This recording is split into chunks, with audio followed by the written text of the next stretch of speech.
عليكم ورحمة الله وبركاته. ازيكم حبايبي؟ عاملين ايه؟ النهارده هنعمل وجبة فطار ببيضة وبطاطساية، اختراع وهم. يلا نصلي ونسمي على رسول الله كده ونبدأ. بسم الله الرحمن الرحيم.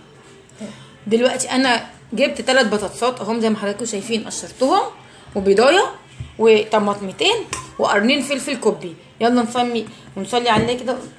وقف. بص حبيبي، احنا جبنا عندنا 3 بطاطسات مقشرين اهمت، وبيضايه وحبتين طماطم وقرنين فلفل وشويه جبنه تركي مبشوره. وهنبدا بقى الوصفه بتاعتنا ونصلي كده على رسول الله ونبدا. بسم الله الرحمن الرحيم. هجيب المبشره بتاعتي وامسك البطاطس ابشرها كلها.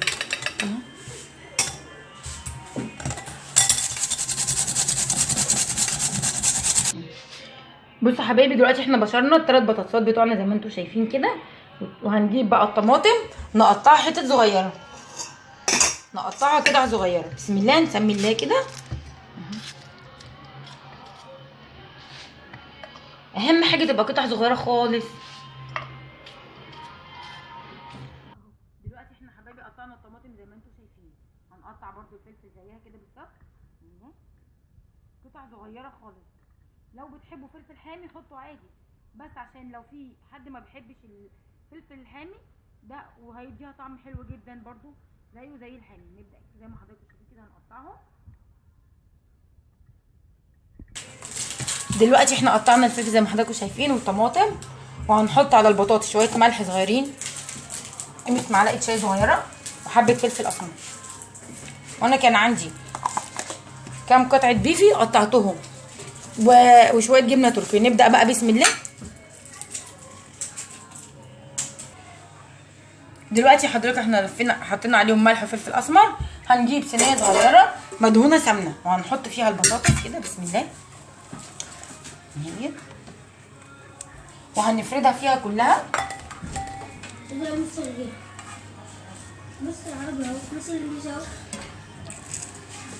وهنروح نحطها على النار. دلوقتي حطيناها في الصينيه اهي، هنحطها على النار. هنرش الفلفل كده على الوش،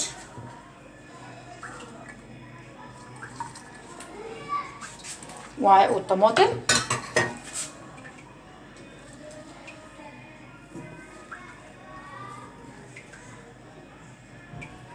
نوزعهم كده كويس.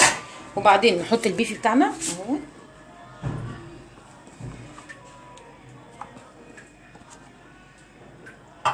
وعندنا بيضه حطينا عليها ملح وفلفل اسمر، هنرشها بس كده على الوش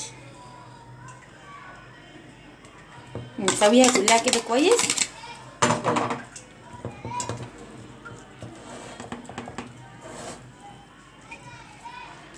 وبعدين نرش عليهم. انا بحب الجبنه التركي من على الوش عشان تحمر ويبقى شكلها حلو، ونحطها على نار هاديه لحد ما تستوي.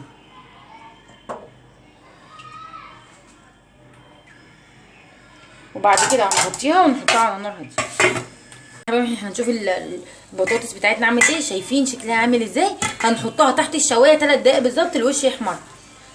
دلوقتي يا حبيبي بعد ما طلعت من الفرن ده شكلها، هنبدا بقى نقطعها كده. بسم الله،